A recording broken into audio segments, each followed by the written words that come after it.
Hello friends, welcome to my YouTube channel. जैसा आप सबको पता है कि हम सीटेट के एग्ज़ाम की तैयारी कर रहे हैं और मैंने नोट्स प्रिपेयर किया है जो मैं आप लोगों के साथ शेयर कर रही हूँ। अगर आपको नोट्स अच्छा लगे तो वीडियो को ज़रूर लाइक करें, कमेंट्स करें, शेयर करें और चैनल को सब्सक्राइब करें। इस वीडियो में हम कंप्लीट NCF को कवर करेंगे जो CDFP पेपर 1 और 2 दोनों के लिए बहुत इम्पोर्टेंट है और कुछ क्वेश्चंस भी होंगे। ये वीडियो सीटेट के एग्ज़ाम के लिए बहुत ही इम्पोर्टेंट चैप्टर है, तो इस वीडियो को लास्ट तक ज़रूर देखिएगा। तो बिना टाइम को ज़ाया किए हम लोग स्टार्ट करते हैं। NCF inspired from learning without burden report, और इसके अध्यक्षता कौन थे? चेयरपर्सन कौन थे? अध्यक्षता मीन्स चेयरपर्सन कौन थे? प्रोफेसर यशपाल थे। इस नोट्स को एक रिवीजन की तरह लीजिएगा ताकि एग्ज़ाम के टाइम लास्ट टाइम में बस इसको एक बार रीड भी कर लें तो माइंड में बना रहे, ताकि एग्ज़ाम में ज़्यादा से ज़्यादा MCQ क्वेश्चंस को हम सॉल्व कर सकें। नेशनल करिकुलम फ्रेमवर्क, इसके NCF की फुल फॉर्म क्या आती है? नेशनल करिकुलम फ्रेमवर्क 2005 है। ये एग्ज़ाम में कभी कभी ये भी आता है NCF की फुल फॉर्म क्या है, तो होप शो आप इसको बता पाएंगे। इसकी कुछ डेफिनेशन है, नेशनल करिकुलम फ्रेमवर्क की क्या डेफिनेशन है, एक बार उसको देख लेते हैं। इसमें बस यही बताया गया है कि इसके पहले 4 NCF हुए था, जो एक पहला 1975 में, फिर 1988 में, फिर 2000 में एंड फिर लास्ट 2005 जो अभी चल रहा है NCERT in India. Okay, the NCERT 2005 documents draws its policy basis from earlier government reports on education as learning without burden and national policy of education 1986 to 1992 and focus group discussion, और इसमें 21 position paper थे। और the approach and recommendation of NCERT 2005 are for the entire educational system. NCERT 2005 has been translated into 22 languages and has influenced the syllabus in 17 states. ये भी पूछा जाता है exam में कि इसको कितनी लैंग्वेज में ट्रांसलेट किया गया, तो 22 लैंग्वेज में इसको ट्रांसलेट किया गया। Okay, next page. The NCERT gave a grant of ₹10 lakh to each state to promote NCF in the language of the state and to compare its current syllabus with the syllabus proposed. This exercise is being carried out with the involvement of State Council for Educational Research and Training SCRT and District Institute of Education and Training of Right. Okay, इसको एक बार reading भी कर लेंगे ना तो आपके mind में बना रहेगा। और फिर उसके बाद नेक्स्ट आता है, ऐसे शॉर्टकट में मैंने लिखा है कि कंस्ट्रक्ट मतलब बहुत ज़्यादा यूज़ होता है कंस्ट्रक्ट। तो कंस्ट्रक्टिज्म के मतलब क्या होता है? Knowledge can B actively constructed by student और चाइल्ड, यानी कि नॉलेज जो स्टूडेंट खुद एक्टिवली पार्टिसिपेट करके जो बनाता है तो उसी कहते हैं कि हाँ, यहाँ पर जो है कंस्ट्रक्ट वे में एक्टिविटीज़ हो रहा है, कंस्ट्रक्ट वे में काम हो रहा है, राइट। तो उसी का हम लोग ज़्यादा से ज़्यादा सोचते हैं कि बच्चे को कंस्ट्रक्ट वे में कहें, उसको एक्टिविटी में इन्वॉल्व करें, वही हमारा बात हो रहा है NCF में। रोल ऑफ टीचर एज पर कंस्ट्रक्टिव फैसिलिटेटर, यानी कि टीचर का रोल क्या होना चाहिए जब हम कंस्ट्रक्ट वाला काम कर रहे हैं, तो टीचर का जो रोल है वो फैसिलिटेटर का होना चाहिए, जो क्या करेगा? बच्चे को provide safe environment for child, because child are like plants, need time to time care for grow, right.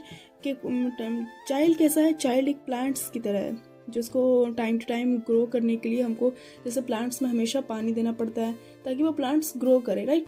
उसी तरह हमको चाइल्ड्स को केयर करना पड़ता है, कहाँ पर उसको नीडेड है, किस चीज़ की नीडेड है, कहाँ पर उसको परेशानी हो रही है, वो सबको हम लोगों को समझकर उसको उस तरीके से फैसिलिटेट किया जाता है, उसको वैसा इन्वायरमेंट दिया जाता है ताकि बच्चे ज़्यादा से ज़्यादा पढ़ पाए, समझ पाए, right.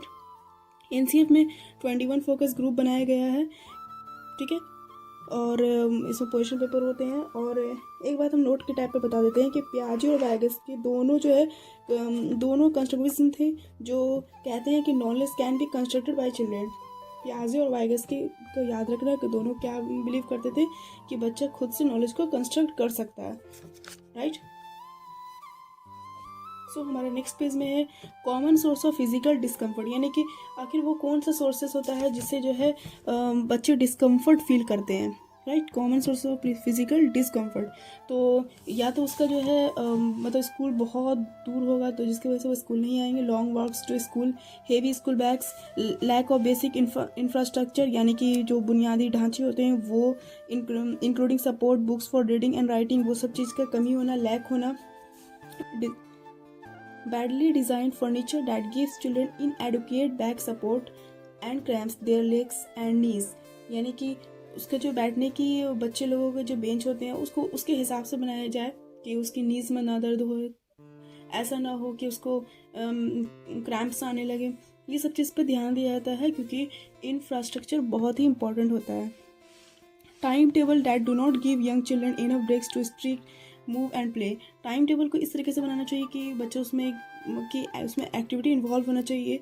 That deprive older children to play, sports time and encourage girls to option out. फिर स्पेशली फॉर गर्ल्स उसका जो है गर्ल्स का जो है एक स्पेशली एक टॉयलेट्स होना चाहिए, राइट, एंड सैनिटरी रिक्वायरमेंट। फिर हमारा दूसरा पॉइंट है कॉर्पोरेट पनिशमेंट, बीटिंग और फिजिकल पोस्चर, ये सब जो है मना है। ठीक है, कॉर्पोरेट पनिशमेंट आप नहीं दे सकते, बच्चे को मुर्गा मुर्गी आप नहीं बना सकते, ये सब चीज़ मना है। एंड नेक्स्ट पेज हम पढ़ते हैं।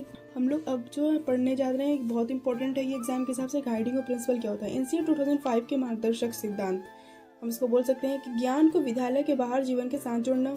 सेकंड पॉइंट है सुनिश्चित करना कि अधिगम रटने की विधियों से परे, पाठ्यक्रम को समृद्ध बनाना। ठीक है, कि बच्चा जो है सिर्फ पढ़ाई पर केंद्रित ना हो, उसके अलग अलग भी उसका विकास हो सके, ये सब चीज़ पर ध्यान दिया जाता है। होलिस्टिक डेवलपमेंट पर ध्यान दिया जाता है, राइट। फिर इसके बाद है फोर्थ पॉइंट्स, परीक्षाओं को अधिक लचीला और कक्षा कक्ष के जीवन के साथ समेकित करना, मतलब कि परीक्षा को हम लोगों को लचीला बनाना है, राइट। हम लोगों को ज़्यादा से ज़्यादा टेस्ट पे पेन पेपर टेस्ट से नहीं, हमको एक्टिविटी को भी इन्वॉल्व करना है, इसमें मेन यही बात बताया गया है। फिर पॉइंट है देश की लोकतांत्रिक नीति के अंदर सरोकारों का ध्यान रखते हुए निर्णायक पहचान की पोषण देना, राइट। ये हमारे कुछ 5 पॉइंट्स थे गाइडिंग ऑफ प्रिंसिपल एनसीएफ के।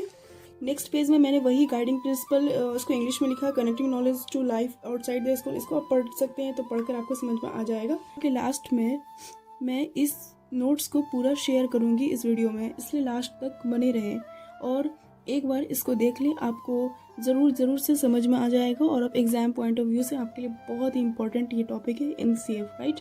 तो इसको एक बार देख लीजिएगा तो बहुत ही इंपॉर्टेंट हो जाएगा। ये कंप्लीट वीडियो में पूरा एनसीएफ चैप्टर हम कंप्लीट कर रहे हैं, इसको आप देख लेंगे तो बहुत इंपॉर्टेंट हो जाएगा। एंड नेक्स्ट हम पढ़ते हैं कि इसका पर्सपेक्टिव ऑफ एनसीएफ क्या है। तो हम इसका पर्सपेक्टिव यही है, वही है, सारी बातें एक ही है कि बच्चे को हम लोगों को जो है ज़्यादा से ज़्यादा बच्चे के एक्टिविटी पे फोकस करना है, बच्चे पे फोकस करना है, बच्चा किस चीज़ में इंटरेस्ट है उस पर फोकस करना है, एक्टिविटीज़ को लाना है, ये सब चीज़ हमारा आप इस बारे में ज़रूर समझिएगा। और हमेशा बच्चे को जो है मेन समझिएगा, बच्चे के अकॉर्डिंग काम होना चाहिए, यही होता है हमारा सीडीपी। इसको आप समझ लीजिएगा तो बहुत ही इजी हो जाएगा आपके लिए बहुत सारे क्वेश्चन सॉल्व करने के लिए। और ये सिर्फ सीडीपी में ही ये क्वेश्चंस नहीं आते हैं, और सब पेडागोजी जो होती है सभी सब्जेक्ट में, मैथ्स में, हिंदी में, इंग्लिश में, राइट, साइंस में, तो वो सब में भी पेडागोजी इंपॉर्टेंट होते हैं। अगर आपका बेसिक बना रहेगा तो आप बहुत सारे क्वेश्चन को सॉल्व कर पाएंगे। Perspective of NCF to shift learning from rote method, यानी कि जो रोट मेथड जो हम लोगों का रट्टा मार वाला मेथड है उसको हम लोगों को जो है शिफ्ट करना है, राइट, हटाना। रटने की वजह संदर्भ में सीखने पर बल देना है। Do not understand information as knowledge, यानी कि जो इन्फॉर्मेशन है उसको बस खाली हाँ पता है हमको, बस नॉलेज की तरह नहीं लेना, उसको समझना है, राइट, उसको डू अंडरस्टैंड करना उस इन्फॉर्मेशन को, ठीक है, उसको बच्चे के लाइफ से कनेक्ट करना है, ठीक है। बच्चे के लाइफ से कनेक्ट होगा यानी कि बच्चा एक्टिव है, ओके, हमें बस बच्चे को एक्टिव बनाना है, राइट। बच्चा जहाँ एक्टिव है यानी कि वहाँ बच्चे के अकॉर्डिंग काम हो रहा है, यानी कि वहाँ सब कुछ है बच्चे के अकॉर्डिंग हो रहा है, बस यही तो हमारा सीडीपी है, ओके। हमको जो है इन्फॉर्मेशन को जो है सिर्फ नॉलेज की तरह लेना है कि हाँ CAP कैप होता है, CAT कैट होता है, राइट, वैसे लेने नहीं लेना है। उसको कैप कैट ये फ़र्क क्या हुआ, उसको ये सब चीज़ बताना है, राइट, उसको समझाना है कि ये नहीं कि बस रट लिया 2 2 4 होता है, 2 3 6 होता है, इस तरीके से उसको सिर्फ रट नहीं लेना, उसको समझाना है किस तरीके से हुआ। सेकंड पॉइंट्स वही है, connecting knowledge to life outside the school, ज्ञान को वास्तविक जीवन से जोड़ना, रियल लाइफ प्रैक्टिकल से जोड़ना, एग्जाम्पल कोड लर्निंग उसको हम बच्चे को सिखाना है। नेक्स्ट पेज है हमारा third point, to integrate in examination into classroom learning and make it more flexible. Okay, activities करा दिया, उससे भी हम बच्चे का एग्ज़ाम ले सकते हैं ना, उसका टेस्ट ले सकते हैं, बच्चा कितना एक्टिवेट है, बच्चा किस चीज़ में इंटरेस्ट है। तो ये सब चीज़ को भी हमको इंक्लूड करना है, यही बात बताया गया है। To enriching the curriculum so that it goes beyond textbook. हम ऑल एक्टिविटीज़ हमको कराना है बुक के बियॉन्ड जाकर, ठीक है, बियॉन्ड टेक्स्ट बुक से जाना ज़रूरी है, जिससे बर्डन फियर कम हो and overriding identity informed by caring concerns within the democratic polity of the country. The feeling of punishment and reward should be limited. Out of love सिखाना है, okay. Access में कुछ भी अच्छा नहीं होता है, तो पनिश या रिवॉर्ड दोनों ही लिमिटेड होना चाहिए। अगर हम उसको पनिशमेंट करें, पनिशमेंट तो वैसे भी बहुत ही मना है, और उसको रिवॉर्ड भी दे रहे हैं, तब भी जो है उसको एक लिमिटेड वे में होना चाहिए, right. JP Naik has described as exclusive triangle for Indian education. JP Naik ने ट्रायंगल वो डिस्क्राइब किया है इंडियन एजुकेशन के लिए, इक्वालिटी, क्वांटिटी, क्वालिटी, ठीक है, इसको याद रखिएगा। Learning and knowledge, the curriculum focus on holistic development of student to enhance physical and mental development, ठीक है, in the individual as well as with the peer interaction. Constructive learning has to be part of the curriculum. Do not misunderstand information as knowledge. Okay, हमको information को जो वही से बात कहा गया है कि हमको मिसअंडरस्टैंड नहीं करना है कि हाँ बस हम ले लिया नॉलेज, ऐसा नहीं करना है। वही से बात को फिर से बताया गया। सब्जेक्ट इसमें क्या बताया गया है कुछ एनसीएफ में, work and education, study of peace, health and physical education, art education, social science, computers, mathematics, language, ये सब के बारे में बताया गया, राइट। इस लैंग्वेजेस के बारे में क्या बताया गया है, टू इम्प्लीमेंट 3 लैंग्वेज फार्मूला, त्रिभाषा सूत्र के बारे में बताया गया है। Emphasis on mother tongue as medium of instruction, focus on all skill of language, और सारे स्किल्स पर हमको ध्यान देना है, LSRW, ठीक है। और जो है 3 लैंग्वेज फार्मूला इसमें एनसीएफ में बताया गया, 3 लैंग्वेज फार्मूला को यूज़ करने का। Focus on all skills of language. 3 language formula system to be followed. Medium of communication should be the home language.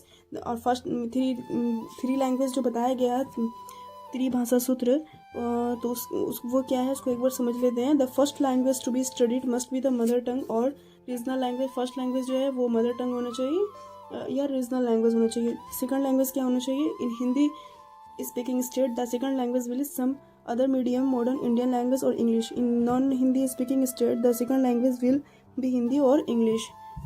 The third language in Hindi speaking state, the third language will be English or a modern Indian language, not studied as the second language. And in non-Hindi speaking state, the third language will be English or modern Indian, not studied as the second language. Okay, emphasis on mother tongue as medium of instruction. Multilingual proficiency होना चाहिए।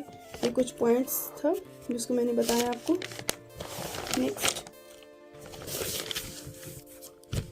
Next जो NCF में mathematics के बारे में क्या बताया गया है उसको मैंने लिखा है, आप इसको पढ़ लेंगे, आपको समझ में आ जाएगा। Teaching of mathematics to focus क्या करना है, राइट। फिर उसी तरीके से साइंस के बारे में बताया गया है एनसीएफ में कि साइंस कैसा होना चाहिए, क्या होना चाहिए। Teaching of sciences to focus on methods and process that will nurture thinking process, curiosity and creativity होना चाहिए बच्चों में। उस तरीके से उनको पढ़ाई बच्चे को करवाना है कि उसको जिज्ञासा हो। सोशल साइंसेस के बारे में बताया गया है। Social sciences to be considered from disciplinary perspective with rooms for, इसको आप एक बार पढ़ लीजिएगा, आपको समझ में आ जाएगा। हर सब्जेक्ट को हमको जोड़ कर पढ़ाना है, जैसे सोशल साइंसेस, राइट, तो हम उसको जोड़ सकते हैं ना, राइट। सोशल साइंसेस अब कोई भी सब्जेक्ट हम इसको पढ़ा रहे हैं तो या तो वो लैंग्वेज इंग्लिश में होगा या तो हिंदी में होगा, तो इस तरीके से जो है हम अगर उसको उस लैंग्वेज में पढ़ा रहे हैं तो वो एक तरीके से वो लैंग्वेज से हम उसको पढ़ा दिया, राइट। और अगर हम उस सोशल स्टडी में अगर हम किसी चीज़ के बारे में बता रहे हैं, जैसे हम हिस्ट्री के बारे में बता रहे हैं, तो वो हिस्ट्री भी वो समझ गया, उसको किस तरीके से प्रोनाउंस करना वो भी समझ गया, उसका जीके भी मजबूत है, किस तरीके से जो है उसका इंटरग्रेट करके हमने पढ़ाया, ठीक है। एक सब्जेक्ट को दूसरे सब्जेक्ट से जोड़ कर पढ़ाना, बच्चे एक सब्जेक्ट को दूसरे सब्जेक्ट से कनेक्ट कर पाए, right. Enabling pedagogic practices for promoting thinking process, decision making and critical reflection. Art education covers music, dance, visual arts and theatre which on interactive approaches, not instruction, aesthetic awareness and enable children to express themselves in different forms. Health and physical education. Health depends upon nutrition and planned physical activity. Education for peace के बारे में बताया गया, इसको आप देख लीजिएगा। Work education के बारे में बताया गया। लाइक सब्सक्राइब करते रहिए और हमारे चैनल को आगे बढ़ाइए। अगर आपके लाइक से है एक मोटिवेशन मिलता है और हम आगे वीडियो बनाते रहेंगे। स्कूल एंड क्लासरूम इन्वॉल्वमेंट कैसा होना चाहिए, minimum infrastructure and material facilities and support for planning a flexible daily schedule, focus on nurturing and enabling environment. Notions of discipline should be changed. Discuss needs for providing space to parents and community. Discuss other learning sites and resources like text and books, libraries and laboratories and media and ICT. Performance is not everything, सिर्फ number लाना important नहीं है। Environment से बच्चों को हम connect कर पाएंगे, ये हमारा जो है मेन मोड, फैसिलिटेट कर पाए हम लोग। टीचर एक फैसिलिटेटर है। एनसीएफ में हमेशा ये क्वेश्चन पूछा जाता है कि एनसीएफ अकॉर्डिंग जो है टीचर क्या है। टीचर एक फैसिलिटेटर है जो एक प्लांट्स की तरह बच्चे को ग्रो करता है। Universal access and enrolment, universal retention of children up to 14 years of age. बच्चे स्कूल छोड़कर ना जाए, इस पर हमको ध्यान देना है। ठीक है, इसको आप एक बार देख लीजिएगा, समझ में आ जाएगा आपको। और यहाँ पर जो है हमारा पूरा एनसीएफ कंप्लीट होता है। अगर आपको हमारा नोट्स अच्छा लगे तो प्लीज़ हमारे चैनल को सब्सक्राइब करें और जो है वीडियो को ज़्यादा से ज़्यादा शेयर करें, लाइक करें और कमेंट्स करें और हमें बताएं कि हमें आगे और क्या करना चाहिए, कौन सा चैप्टर के बारे में आपको नोट्स प्रोवाइड करना चाहिए। इसके लाइक से हमें मोटिवेशन मिलता है, राइट।